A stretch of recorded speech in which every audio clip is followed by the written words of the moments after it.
Estamos de volta com a Ação Nacional hoje, refletindo sobre a linguagem corporal. Ou seja, tudo que o nosso corpo diz, que as palavras não disseram. E o quanto é interessante e necessário a gente observar o que esse nosso corpo diz.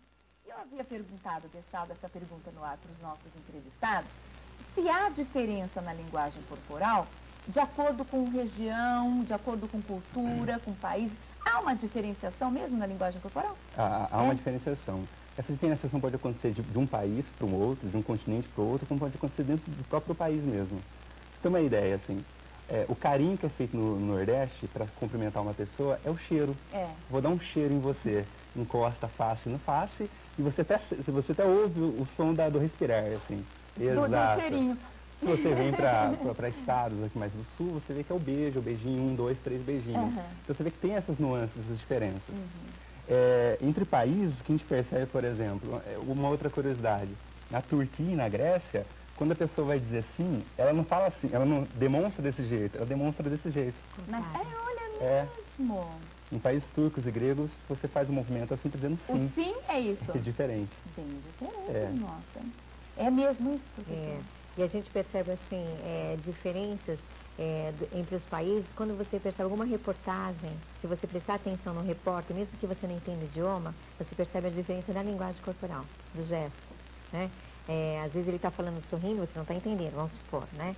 E aí você pensa que tem alguma coisa que para nós, quando nós sorrimos, os brasileiros, né, significa que está tudo bem, está tudo certo, né? Às vezes é uma notícia grata.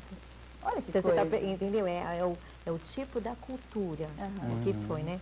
Agora que nós estamos vendo muito sobre a Índia, né? Que comentam bastante, você percebe a diferença que eles têm corporais em relação ao nosso esquema, né? No Brasil. E quando a gente vê também, por exemplo, nós costumamos dizer, os americanos, os europeus, eles são mais frios, né?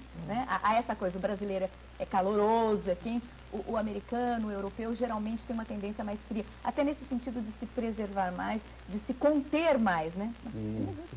Eu acho que os países latinos e africanos, as pessoas são mais expressivas. Então, elas fazem muito uso dos braços, né, do corpo, para expressar o que quer.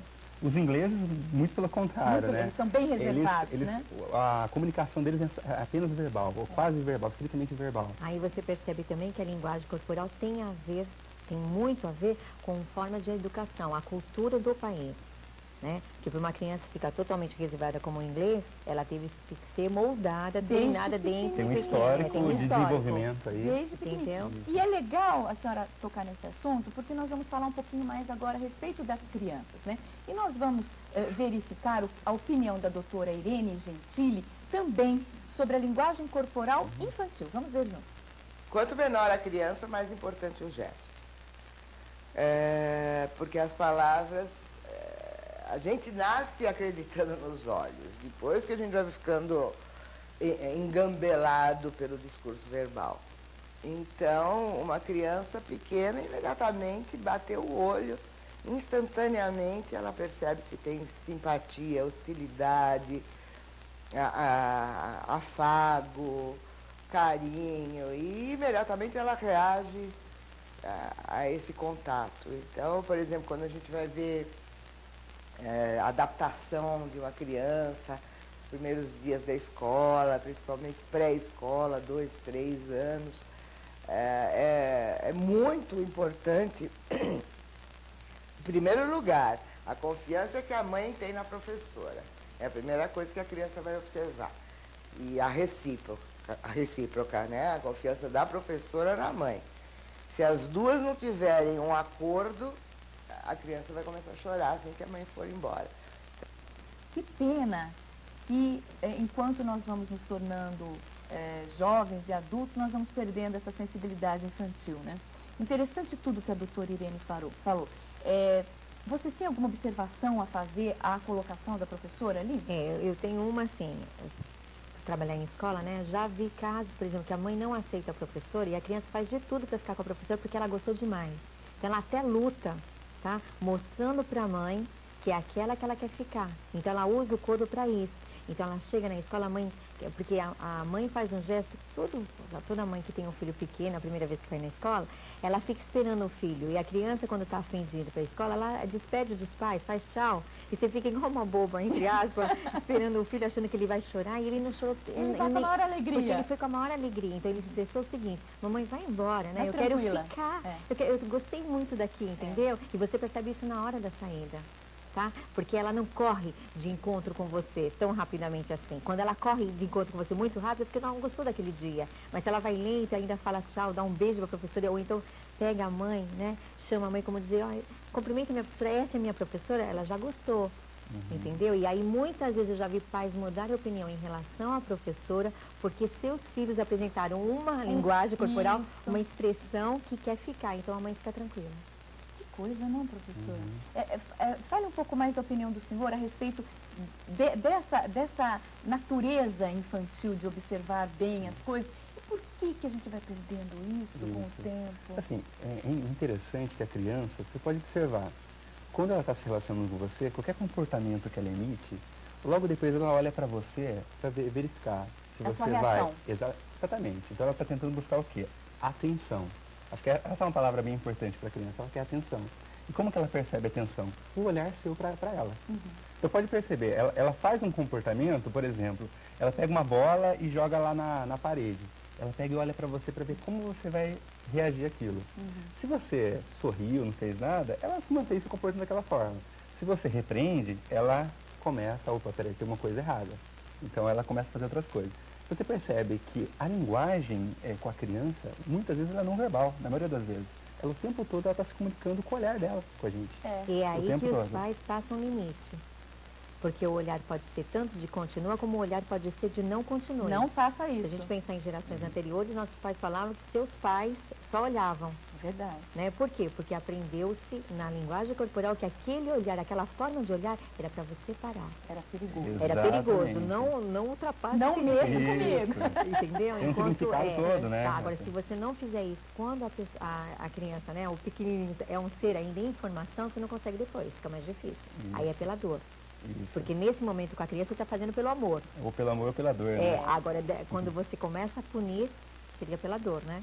E como que a gente podia resgatar um pouco mais, nós adultos, essa sensibilidade? É só através de observação? Essa sensibilidade para conseguir expressar melhor os seus sentimentos?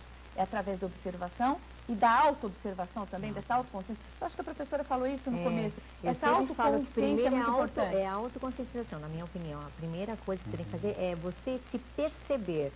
Quando você começa a se perceber, existe uma curiosidade de perceber o outro. Nós temos uma educação ao contrário. Nós temos uma educação assim, você percebe sempre o outro, né? Eu não faço as coisas porque o outro vai falar, eu não faço as coisas porque o que o outro vai dizer. E na linguagem corporal é diferente, ao contrário. Eu tenho que me auto-perceber para que possa falar, será que a pessoa tem esse mesmo comportamento que eu tenho? Isso. Aí você começa o quê? A perceber. Quando a professora no começo falou assim, os olhos são mais poderosos que os ouvidos, eu creio que eles são iguais. Tá? Porque se eu souber perceber, eu percebo não só o que eu estou vendo, mas o que a pessoa está falando, se está condizendo ou não com o gesto que ela está fazendo. Então, na linguagem corporal, ao meu ver, tem que ser simultâneo. Tem que ter esse casamento. Exatamente. Eu tenho que ver e estar coerente o que você está apresentando com o que você está falando. Se não houver a coerência, alguma coisa está errada. E, na verdade, você está vendo informações, né? Nos vários sentidos que você pode ter, né? Visuais, auditivas. É importante isso que nós estamos conversando, porque essa autoconsciência é rara, né? Da pessoa olhar para dentro, né?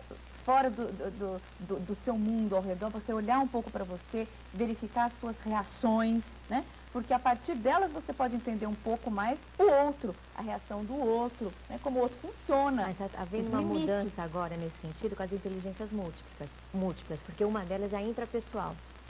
Né? Que segundo o Gardner, a mais importante, que você tenha um autoconhecimento para poder ter outros tipos de inteligência. É uma coisa que está começando a ser muito trabalhado com crianças.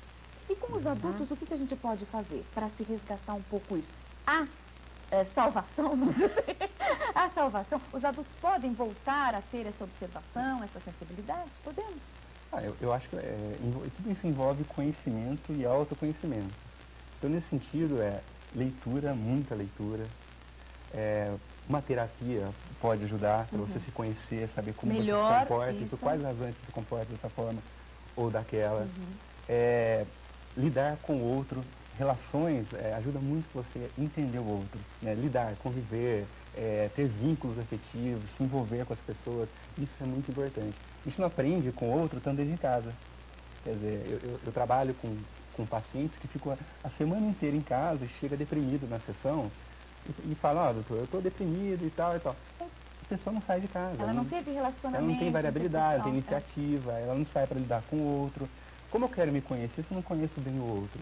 Eu só conheço o outro me vinculando com o outro, me envolvendo, tendo atividades com o outro. E ninguém nasceu para ser só, né? Isso. Eu acho que isso que também favorece a depressão, quando você se sente só. Isso. O mesmo tipo da programação que vocês fazem, começa a despertar, sabe? Nossa, eu tenho essa linguagem, eu nunca prestei atenção, vou começar a prestar atenção agora. E nisso aí, de prestar atenção agora, aí a pessoa vai em busca de o que será que está faltando aqui para mim? Nossa, e nós vamos prestar bastante atenção, porque tem mais no próximo bloco para você, aqui no Ação Nacional, hoje falando sobre linguagem corporal. Não tá gostoso? Então avisa o vizinho, liga para a mãe, para o pai e fala, olha, peguem aí o último bloco do Ação Nacional que está fantástico hoje sobre linguagem corporal. Nós já voltamos já.